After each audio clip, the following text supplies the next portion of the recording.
y el pago de primas y bonificaciones atrasadas. El gobierno ha dicho que los aumentos salariales en el magisterio son los mayores de todos los empleados públicos, que además ha aumentado el presupuesto para la educación. Los maestros quieren una nivelación salarial para los años 2020 y 2021 y el gobierno les dice que no se puede comprometer con recursos de los próximos gobiernos.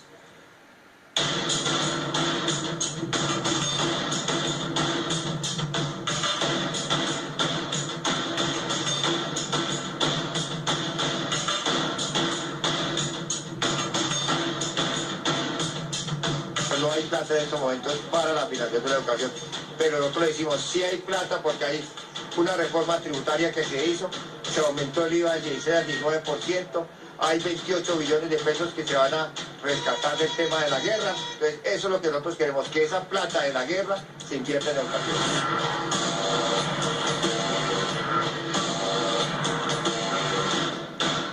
Decidí encadenarme como una acción o una manifestación de protesta por el descontento de todas las injusticias que se vienen dando en la educación pública y todo el financiamiento que se viene dando para las instituciones educativas.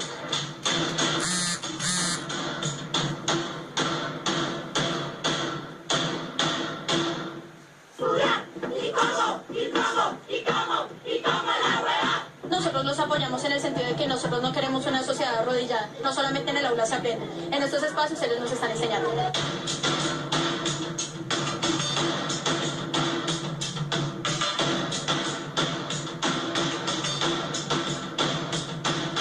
Yo espero que se llegue a un acuerdo sobre el incremento salarial y los demás temas de la agenda. Nosotros ya llegamos al límite, no podemos ofrecer más. No tenemos los recursos.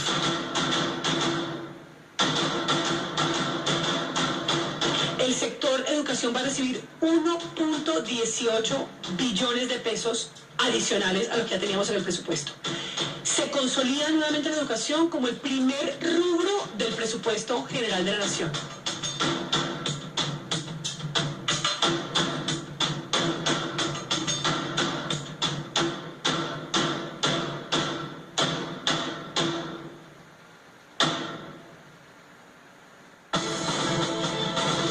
Y para explorar la posibilidad de solución frente a este paro de docentes nos acompaña desde Bogotá Carlos Rivas. Él es el presidente de la Federación Colombiana de Educadores, a quien le damos la bienvenida. Señor Rivas, muy buenas noches. Gracias por acompañarnos. Muy buenas noches, muchas gracias. Y que la comunidad internacional conozca la realidad de la política educativa en Colombia. ¿En qué van las cosas? ¿Cómo está la negociación con el gobierno a esta hora?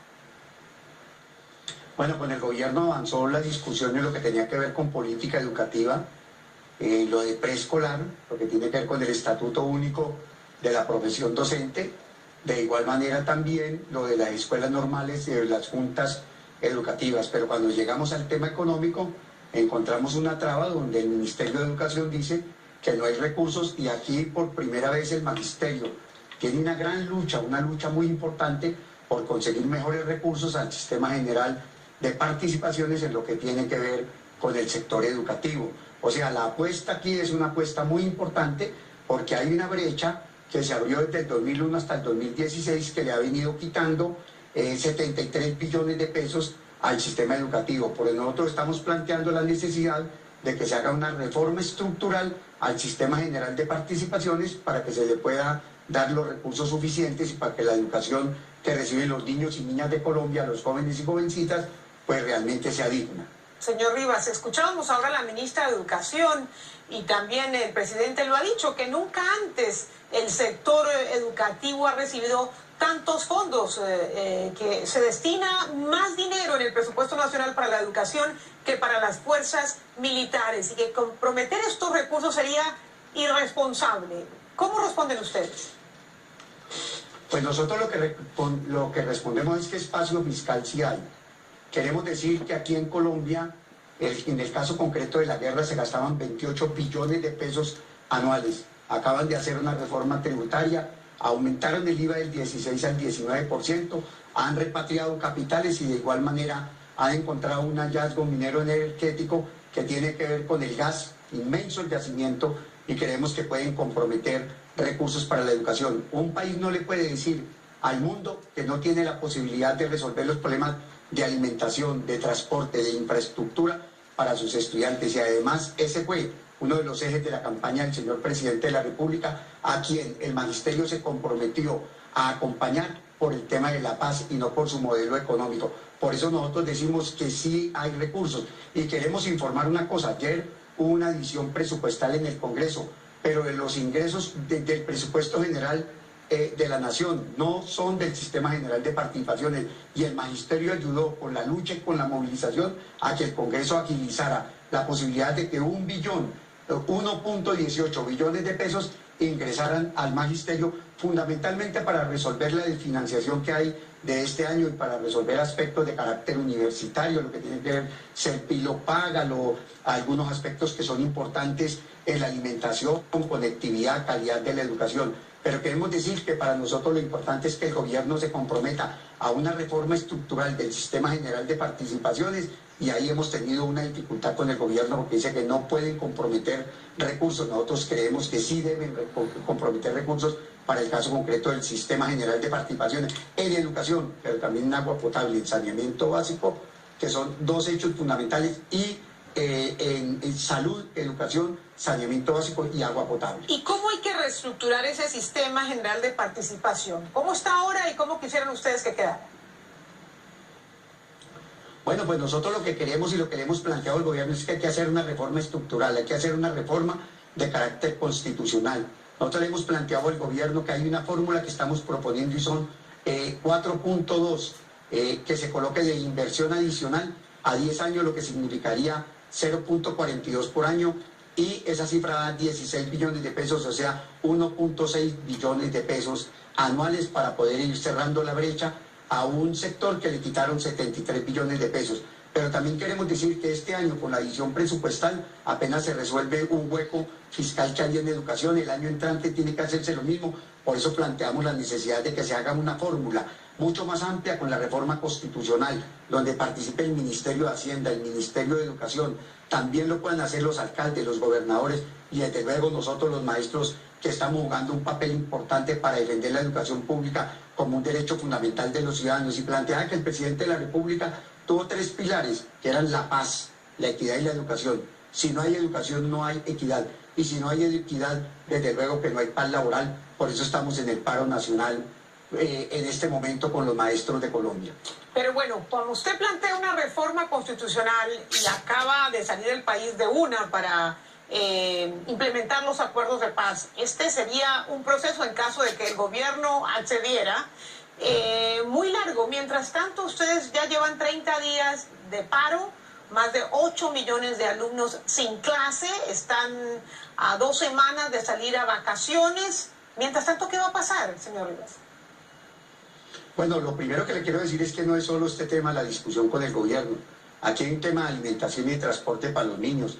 También hay unos hechos concretos del número de estudiantes por aula de clase, que en la OCDE son entre 12 y 13 los países que hacen parte de ellos. Nosotros son 26.5 si cogemos la masa estudiantil y la dimos por el número de docentes, pero realmente en nuestras aulas de clase hay 30, 40 y 50 niños. Nosotros lo que queremos decirle al gobierno: invierta en educación. Y también hay unos hechos que son concretos para nosotros. El gobierno venía diciéndole a la opinión pública que nosotros estábamos por aumento salarial. El aumento salarial se definió en otra mesa de los trabajadores estatales, y nosotros seguimos en una lucha por recursos para la educación pública. Pero también le estamos diciendo al gobierno que en el 2015 él hizo un acuerdo con nosotros en el propósito de que lográramos 2 puntos más, para la nivelación salarial, en virtud de la brecha que hay desde el punto de vista salarial. Nosotros somos de los trabajadores más mal pagos de América Latina, y si lo comparamos con Europa y con los países de habla inglesa, por supuesto que la diferencia es inmensa. ¿Qué le estamos diciendo al gobierno? Que estamos utilizando los instrumentos fundamentales de los trabajadores que están en la Constitución: el derecho a la movilización, al paro, desde luego a la huelga, y hemos hecho movilizaciones apoteósicas, pero no ha movido ni ha sensibilizado al gobierno. En el día de hoy, el gobierno ha hecho un llamado a que nos sentemos en la mesa, pero creemos que el gobierno debe ser un poco más generoso para que podamos ampliar y para que podamos llegar a un acuerdo. La verdad es que el gobierno dice que estamos perjudicando a 8 a 8 millones de estudiantes. 8 millones. 8 no, son 8,5 millones de estudiantes. Esos 8 millones de estudiantes nosotros los tenemos en el aula todos los días, con hambre, con desnutrición, con dificultades, sin unos buenos asientos donde el niño reciba su clase. ¿Qué hemos planteado nosotros? Hombre, se requiere de una educación con dignidad. Y nosotros tenemos todos los días 8 millones de estudiantes. Y el gobierno quiere decirle a la comunidad que los 8 millones de niños son perjudicados por nosotros. No, todo lo contrario. Estamos buscando recursos para poder beneficiar a ese número tan significativo de estudiantes que no ha tenido la atención del gobierno. Me queda tiempo para una última pregunta. Si ustedes tuvieran que escoger 1 o 2 puntos concretos con los cuales se cederían para levantar el paro, ¿cuáles serían ese o esos 2 puntos, concretamente? Pues que se resuelva todo el pliego de peticiones, pero fundamentalmente que el gobierno destine los recursos necesarios para el Sistema General de Participaciones. Sí, pero ese punto del Sistema General de Participaciones para nosotros es vital, pero el pliego es un pliego de carácter integral.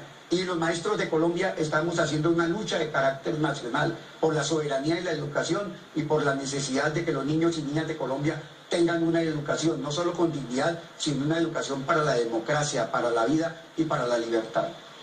Bueno, él es el señor Carlos Rivas, el presidente de FECODE, hablándonos desde Bogotá, y estamos tratando de contactar al viceministro de Educación de Colombia para contrarrestar estas declaraciones, el viceministro Pablo Jaramillo. Señor Rivas, gracias por estar con nosotros. Muy buenas noches.